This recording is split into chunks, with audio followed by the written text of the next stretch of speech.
Não pague a sua dívida. Sim, é isso mesmo. Você sabia que nem sempre uma dívida é algo que não é saudável? Uma dívida bem controlada pode ser sim muito saudável e inclusive pode ser uma questão de estratégia. Se você não entende nada disso, fica comigo nesse vídeo que você vai entender.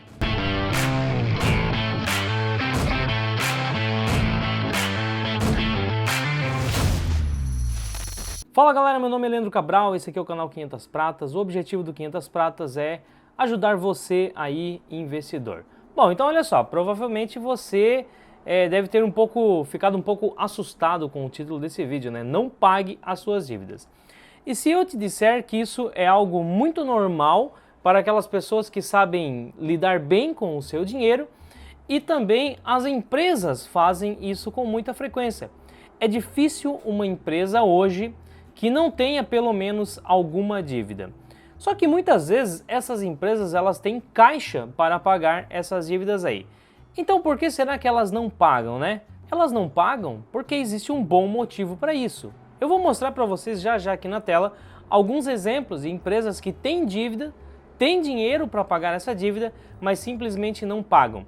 Por que eu quero trazer isso com a empresa? Porque não tem nenhum balanço patrimonial de uma pessoa física aí, de uma pessoa como eu, como você, para que a gente possa mostrar como funciona essa questão aí, para mostrar se a pessoa tem dívida e tem caixa ao mesmo tempo. Mas as empresas de capital aberto, elas têm essas informações aí disponível para que a gente possa avaliar. Então é por isso que eu quero mostrar para você no balanço patrimonial, nos resultados de uma empresa, como funciona essa gestão, essa estratégia de dívida, e depois a gente vai associar isso com a pessoa física e você vai ver que uma pessoa que faz uma boa gestão das suas finanças pode sim ter uma dívida e usar a mesma estratégia que as empresas usam. Então vem comigo para a tela para a gente entender melhor isso. Olha só, eu vou começar com a empresa WEG. Então eu estou com os resultados da WEG aqui na tela.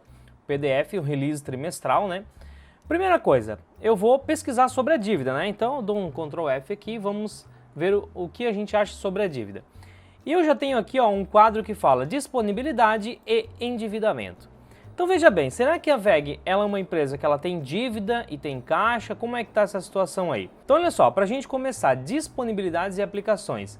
3.401.613.000 reais, ou seja, 3,4 bilhões é a grana que hoje a WEG tem no seu caixa, disponível para usar quando ela quiser. Bom, e será que essa empresa tem dívida? Olha só, financiamentos.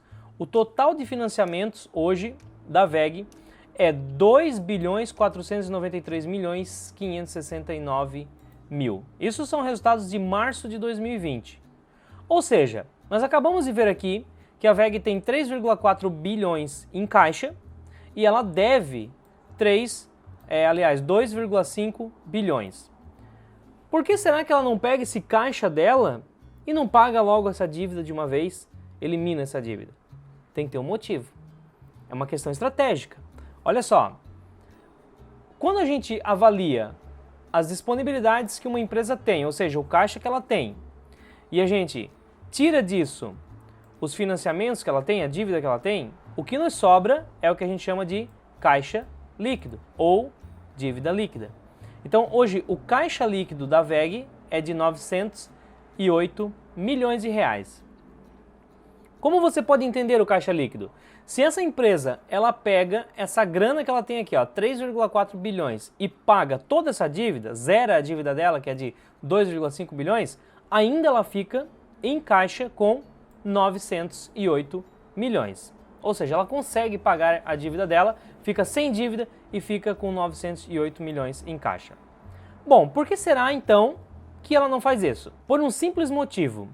Essa grana que ela tem aqui, ó, disponibilidade e aplicações, isso aqui não está guardado embaixo do colchão. Isso aqui está investido. E se está investido, está rendendo juros. Essa dívida que ela tem aqui, que é o financiamento, isso aqui também não é de graça.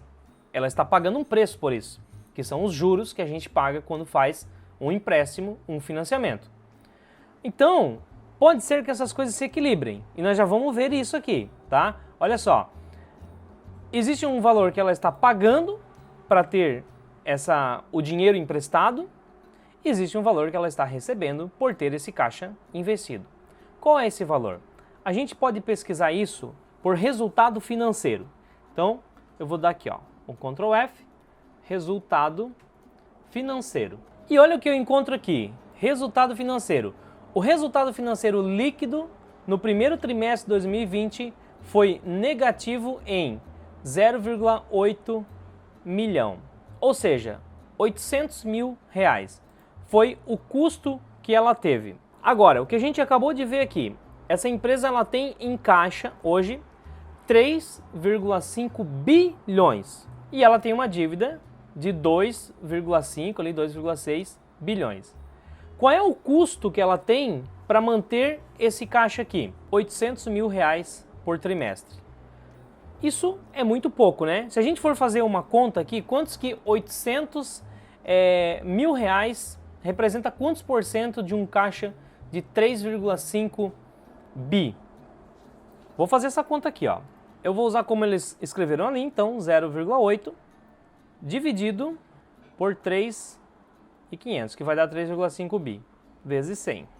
E o resultado foi 0,02. Ou seja, 0,02%. Para cada 100 reais que ela tem em caixa, ela está pagando por trimestre 2,28 centavos para manter essa grana em caixa. É barato, não é? Então aqui a gente encontra o motivo pelo qual a WEG não paga essa dívida. Por quê? Para uma empresa é importante que ela tenha dinheiro na mão. Porque a gente nunca sabe, ela não sabe a crise que está para vir pela frente, as dificuldades de mercado. Agora, por exemplo, a gente está passando por uma crise. E a empresa está tranquila. Por quê? Porque ela tem caixa. Então, ela não vai ter dificuldades para arcar com seus compromissos de curto prazo. Ela tem caixa. Então, é muito mais interessante que a empresa mantenha esse caixa e pague 800 mil reais por trimestre para manter esse caixa do que liquidar essa dívida e ficar com um caixa menor, correndo mais risco. Então, é por isso que uma empresa ela mantém o caixa e a dívida. Agora, como você, pessoa física, pode fazer isso? Da mesma forma. Então, se hoje você tem uma dívida e você não tem nada de caixa, aí a sua situação está complicada, porque o seu caixa líquido é negativo. Então, a sua prioridade não deve ser pagar a sua dívida, mas fazer caixa. Porque imagine o seguinte, imagine que você tem hoje aí 50 mil reais de dívida e você também tem 50 mil reais investidos em algum lugar, aplicação financeira, você tem 50 mil reais. Então qual é a sua dívida líquida? É zero, porque você deve 50 mil, mas você tem 50 mil em caixa. Agora o que nós vamos fazer aqui, uma análise, qual é o custo para você manter essa posição financeira? Qual é o custo para você manter uma dívida de 50 mil reais? Você precisa fazer essa conta. Ah, Leandro, o custo para eu ter essa dívida é de 100 reais por mês. Beleza. E qual é o lucro que você consegue com o seu caixa, com esses 50 mil? É também de 100 reais por mês? Então você não precisa pagar essa dívida. Agora, vamos imaginar que existe uma diferença muito grande aí. Você tem 50 mil reais em caixa e você tem 50 mil reais de dívida. Qual é o custo dessa dívida? Ah, é R$1.000 por mês o custo dessa dívida, é o que eu estou pagando de juros. E esse caixa aplicado? Ele está me gerando R$200 por mês só. Opa, então você está tendo um custo aí para manter essa posição financeira, você está tendo um custo de R$800 todos os meses. O que a gente precisa fazer então agora? Você precisa tentar renegociar essa dívida para tentar gastar menos com ela e você precisa também tentar melhores aplicações financeiras para fazer com que seu caixa tenha um rendimento maior.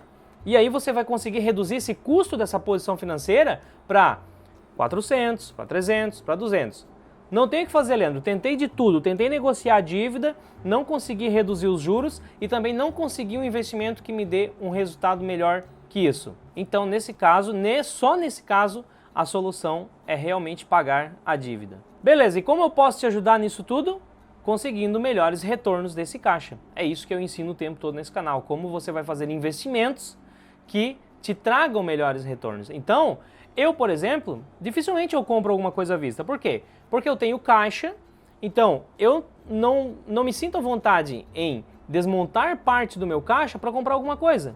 Então, eu quero comprar, por exemplo, um carro. Custa 30 mil reais. Se eu comprar esse carro à vista, eu vou ter que tirar 30 mil reais do meu caixa. Então eu vou começar a perder rendimento que eu antes tinha nesse caixa para poder pagar esse carro à vista. Então o que eu vou tentar fazer é comprar esse carro de alguma forma parcelado, só que com algum tipo de parcela que me custe o mínimo possível. Então eu faço com que o rendimento vindo do meu caixa pague os juros que eu vou pagar por esse financiamento. E com isso eu me mantenho com caixa, eu me mantenho em posição confortável. Então veja bem, eu hoje, um exemplo aqui, imagine que eu tenho 100 mil reais e eu quero comprar um carro. Se eu vou lá e compro um carro de 50 mil reais, beleza, agora eu tenho um carro e eu tenho 50 mil em caixa. Eu diminuí a minha posição em caixa. Eu estou correndo um pouco mais de risco de uma crise. Agora, se eu tenho 100 mil em caixa, eu compro um carro em parcelas, eu continuo com 100 mil em caixa e agora eu ainda tenho um carro. E eu estando com 100 mil em caixa, eu fico muito mais confortável do que estando com 50 mil em caixa. Logo, eu prefiro estar com essa dívida, não pagar essa dívida, desde que compense a relação entre o que eu estou ganhando dos meus investimentos e o que eu estou pagando por essa dívida. Espero que você tenha entendido a importância de você fazer uma boa gestão entre caixa e dívida, entender porque também algumas pessoas preferem ficar com dívida e as empresas sempre têm dívida. Te vejo na próxima aula.